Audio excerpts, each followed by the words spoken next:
Hello दोस्तों, मैं आप सभी का स्वागत करता हूं आपके अपने YouTube चैनल रैम्बो बाबा कंपटीशन में। तो कैसे हैं आप लोग? आशा करता हूं बढ़िया होंगे, मस्त होंगे, जबरदस्त होंगे।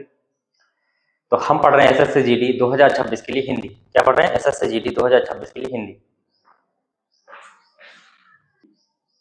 क्या पढ़ रहे हैं? हिंदी हम पढ़ रहे हैं। और आज हिंदी में हमको नया टॉपिक पढ़ना है। हम वचन हम पढ़ चुके हैं और नया टॉपिक हमको क्या पढ़ना है? वो पढ़ना है कारक। क्या पढ़ना है? कारक। ये भी नाम सुना होगा, विभक्ति, या ये सुना होगा परसर्ग। इन्हीं को हम क्या करने वाले हैं?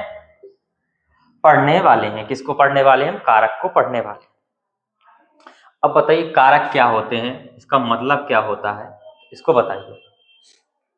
कारक क्या होता है? तो कारक का मतलब करने वाला। क्या होता है? कारक का मतलब क्या होता है? करने वाला। इसके मतलब क्या है? कारक से क्या मतलब निकल रहा है? काम। क्या निकल रहा है? कारक से क्या निकल रहा है? काम। करने वाला, करने वाला वही होगा कारक। जो काम को करेगा, सामान्य भाषा में क्या कहेंगे? जो काम को करेगा वही कारक है। क्या कहेंगे? जो काम को करेगा वही कारक है। क्या करने वाला? काम को करने वाला ही क्या है? कारक। ठीक है। तो इसका कारक का अगर अर्थ देखा जाए तो इसका जो अगर सामान्य सा अर्थ है तो वो किससे? क्रिया से संबंधित है। किससे? क्रिया। और क्रिया क्या है? एक काम है। क्या है? क्रिया क्या है? एक काम है। तो ये किससे? क्रिया। अपनी क्रिया का मतलब किससे? क्रिया का मतलब किससे? काम से। और जो कारक है वो किससे? क्रिया से संबंधित है। किससे? क्रिया से संबंधित है। किससे संबंधित है? तो जो कारक है वो किससे है? सामान्य भाषा में कारक जो है वो किससे? क्रिया से संबंधित है। ठीक है। और क्रिया जो है, क्रिया का अगर सामान्य से अर्थ देखें तो वो क्या होता है? काम होता है। और उसी काम को करने वाला हमने क्या कहा? कारक कहलाएगा। क्या कहलाएगा? उसी काम को करने वाला क्या कहलाता है? कारक कहलाता है। ठीक है। तो कारक का सामान्य सा अर्थ क्या है? क्रिया से है। क्या है? क्रिया से। तो अगर इसी को उसी भाषा में कहना चाहें, क्रिया की भाषा में, तो क्या कह सकते हैं हम? काम को हटाकर क्रिया को क्या करने वाला? क्रिया को करने वाला। क्या हो जाएगा? क्रिया को करने वाला। क्या हो जाएगा? क्रिया को करने वाला हो जाएगा। उसको हम क्या कहेंगे? कारक कहेंगे। या काम को करने वाला क्या होगा? कारक होगा। क्योंकि कारक किससे संबंधित है? वो किससे? क्रिया। और क्रिया क्या है? काम। काम का मतलब काम को काम को करने वाला, या उसको कहें क्रिया के रूप में, तो क्रिया को करने वाला क्या होगा? कारक होगा। क्या होगा? कारक होगा। तो जो भी क्या होगा? किसी कार्य को कर रहा होगा या किसी क्रिया को कर रहा होगा, उसी को क्या कहेंगे हम? कारक कहेंगे। क्या कहेंगे? उसी को हम कहेंगे कि ये क्या है भैया? ये क्या है? कारक है। ये क्या है? कारक है।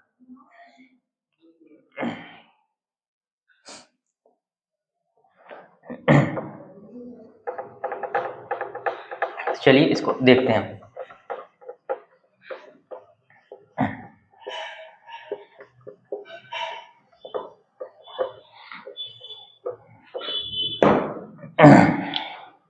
तो क्या कह सकते हैं? इसमें लिख सकते हैं हम कारक। सामान्य अर्थ देखा हमने, कारक समझ में आया, कारक। अब इसकी अगर हम परिभाषा लिखना चाहें तो क्या लिख सकते हैं? कि वे शब्द जो क्या करते हैं? संज्ञा या सर्वनाम। किसके साथ? जो कारक होगा तो कौन करेगा? कोई कार्य होगा तो कोई संज्ञा ही करेगी, या सर्वनाम उसके संज्ञा के स्थान पर प्रयोग होगा तो वो होगा तो वही संज्ञा व्यक्ति। ठीक है। तो क्या होगा कि संज्ञा सर्वनाम के संबंध में क्या हो? जो क्रिया हो रही है, या क्रिया को, जिस क्रिया को जोड़ा जाता है, क्या कह सकते हैं? भाषा के रूप में कहें तो उस क्रिया को जोड़ना। क्या कह सकते हैं? उस जो शब्द उस संज्ञा सर्वनाम के साथ उस क्रिया को क्या करते हैं? जोड़ते हैं, या उस क्रिया से क्या करते हैं? उस काम को करवाते हैं, उसी को क्या कहते हैं? हम कारक कहते हैं। क्या कहते हैं? उसी को हम क्या कहते हैं? कारक कहते हैं। ठीक है। तो इसको भाषा में, उसी भाषा में लिख सकते हैं कि वे शब्द, क्या लिख सकते हैं? वे शब्द जो क्या करवाते हैं? जो किसको? संज्ञा या सर्वनाम को। किसको? संज्ञा या सर्वनाम। वे शब्द जो संज्ञा या सर्वनाम का संबंध किसके साथ? क्रिया का संबंध क्रिया से जोड़ते हैं। क्रिया से क्या करते हैं, जोड़ते हैं, जोड़ते हैं, उन्हीं को क्या कहते हैं हम, कारक कहते हैं। उन्हीं को क्या कहते हैं, कारक कहते हैं, कारक कहते हैं। ठीक है, ये हो गई हमारी क्या, कारक की परिभाषा। अगर और थोड़ी लैंग्वेज में देखना चाहें भाषा को और बढ़िया अच्छी तरीके से, तो क्या कह सकते हैं उसको, दूसरी और परिभाषा देख सकते हैं कि क्या कह सकते हैं, वे संज्ञा या सर्वनाम, कह सकते हैं वे शब्द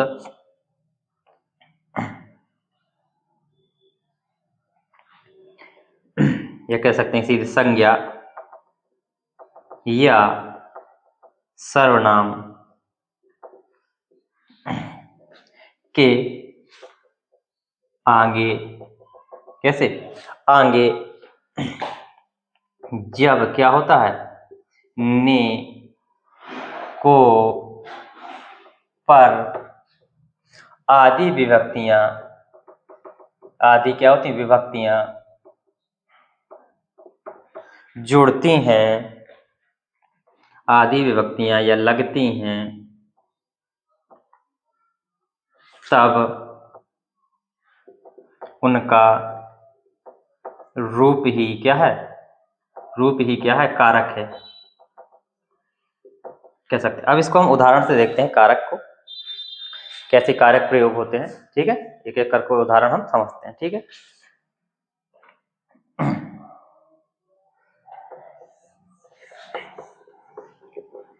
अब हम एक उदाहरण लेते हैं। ठीक है, जैसे उदाहरण देखते हैं, उदाहरण लेते हैं, उदाहरण क्या लेते हैं, उदाहरण लेते हैं कि राम ने रावण को किससे, बाण से मारा। राम ने रावण को किससे, बाण से मारा।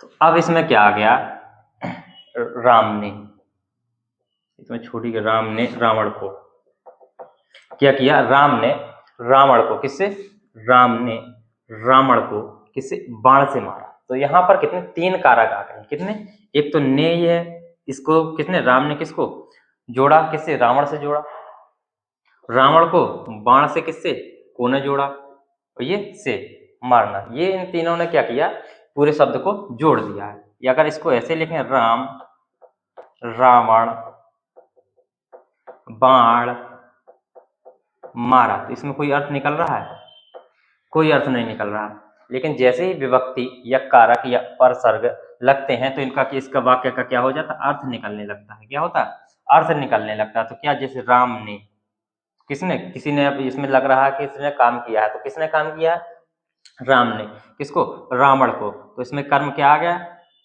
को, किसको, रावण को आ गया, किससे, बाण से, तो ये आ गया से, क्या किया, मारा, क्रिया ये हो गई। तो किसने, राम ने काम किया, कौन सी क्रिया, मारना काम, ये मारा है, किसको, कौन सा कर्म कौन है, रावण है।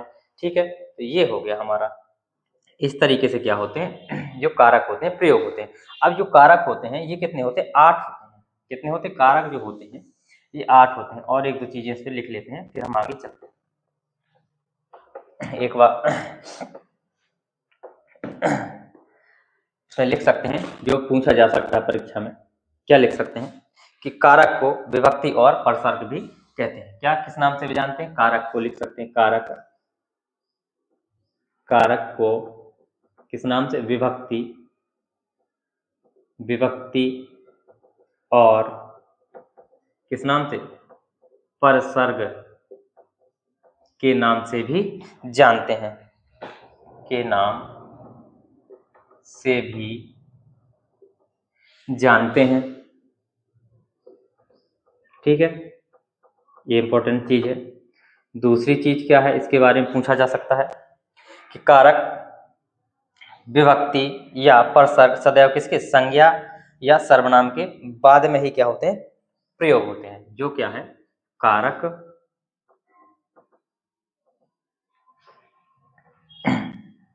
विभक्ति या क्या, परसर्ग सदैव क्या होंगे, संज्ञा या सर्वनाम, संज्ञा या सर्वनाम के क्या होंगे, बाद में ही प्रयोग होते हैं। संज्ञा या सर्वनाम के बाद में ही क्या होते हैं, प्रयोग होते हैं। ठीक है। तीसरी चीज क्या है, तीसरी चीज जो इंपॉर्टेंट है वो क्या है कि एक वाक्य में कितने 8 कारक आ सकते हैं। कितने, एक वाक्य में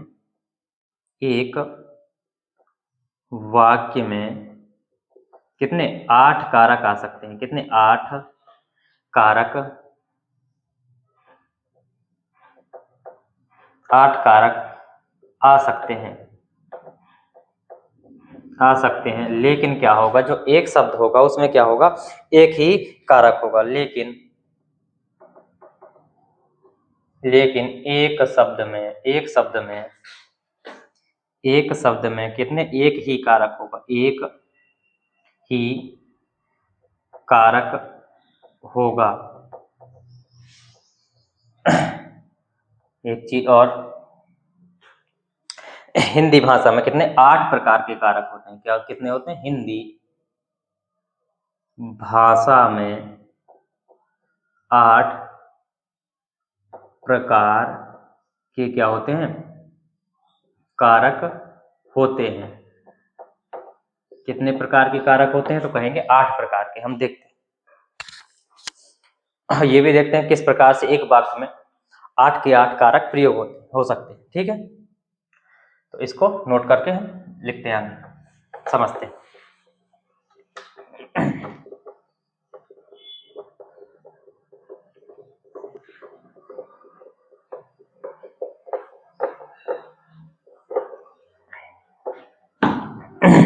जैसे एक वाक्य लिखिए जिसमें क्या हो, 8 के 8 कारक प्रयोग हो। क्या हो, 8 के 8 कारक प्रयोग हो। तो हम लिख सकते हैं ऐसा कोई वाक्य, बहुत कम ऐसे वाक्य मिलते हैं और खोजेंगे तो बहुत सारे वाक्य मिल जाएंगे। ठीक है, तो हम देखते हैं, लिखते हैं जैसे कि हे बच्चों,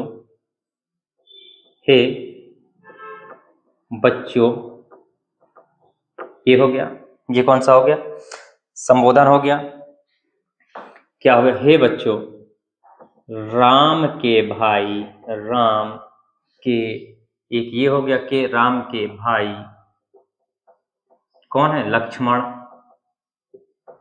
राम के भाई लक्ष्मण ने, राम के भाई, हे बच्चों, राम के भाई लक्ष्मण ने मंच से उतरकर मंच से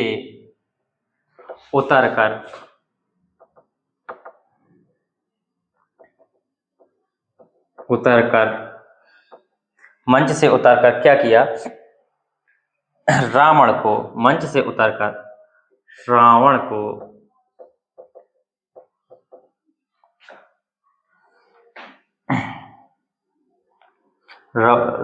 को लंका में तलवार, रावण को लंका में तलवार से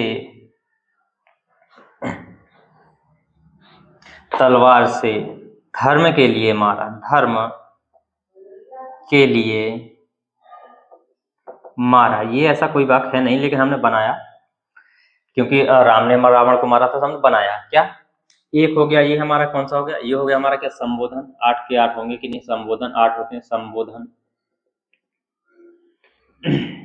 ये क्या हो गया, के, तो क्या होता है इसमें, संबंध होता है। दूसरा, राम के भाई, संबंध बता रहा है, यहाँ पे क्या होता है, संबंध हो गया, संबंध बता रहा है। लक्ष्मण ने, तो क्या होता है, ये कर्ता होता है, तो ये किसका हो गया, कर्ता का हो गया। ने, 1 2 3 हो गया। मंच से अलगाव हो रहा है, यहाँ पे क्या अलग हो रहा है, तो ये क्या हो जाएगा, अलगाव है, तो ये क्या, अपादान हो जाएगा, अपादान हो जाएगा। ये से हो गया एक, तो ये क्या हो गया, अपादान हो गया। उतर कर रावण को, तो ये क्या हो गया, को मतलब कर्म, ये क्या हो जाएगा, कर्म का है, ये कर्म हो गया, कर्म प्रयोग हो गया। लंका में, ये तो इसमें क्या हो जाएगा, ये लंका में जुड़ रहा है, तो ये क्या हो जाएगा, अधिकरण हो गया। ये क्या हो गया, अधिकरण हो गया, अधिकरण हो गया, ये तलवार से, तो किससे इसका मतलब ये करण करण हो गया, करण कारक हो गया। कौन सा हो गया? करण कारक हो गया।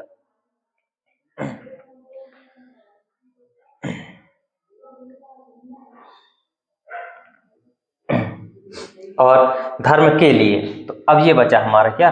के लिए। तो के लिए का क्या होता है? के लिए क्या होता है? संप्रदान। क्या होता है? ये होता है हमारा संप्रदान।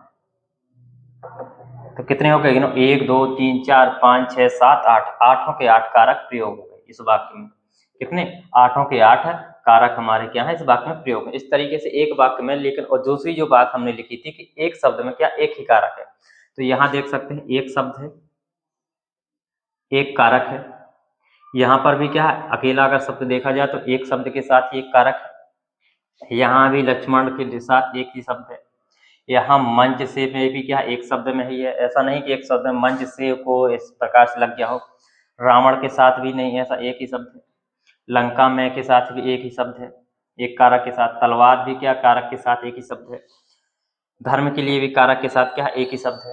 तो ये चीजें क्या है कि एक शब्द में क्या होता है? एक ही कारक प्रयोग होता है। लेकिन एक वाक्य में क्या हो सकते हैं? अनेक, आठों के 8 कितने हैं? जो 8 कारक होते हैं, आठों के 8 कारक प्रयोग हो सकते हैं। ठीक है, तो इतनी चीज आपको समझ में आई होगी।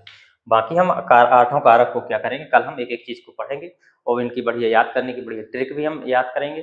ठीक है, यहीं पर तो मिलते हैं हम नेक्स्ट क्लास में। थैंक यू दोस्तों। क्लास अच्छी लगी तो प्लीज लाइक शेयर सब्सक्राइब जरूर करिएगा। मिलते हैं नेक्स्ट क्लास में।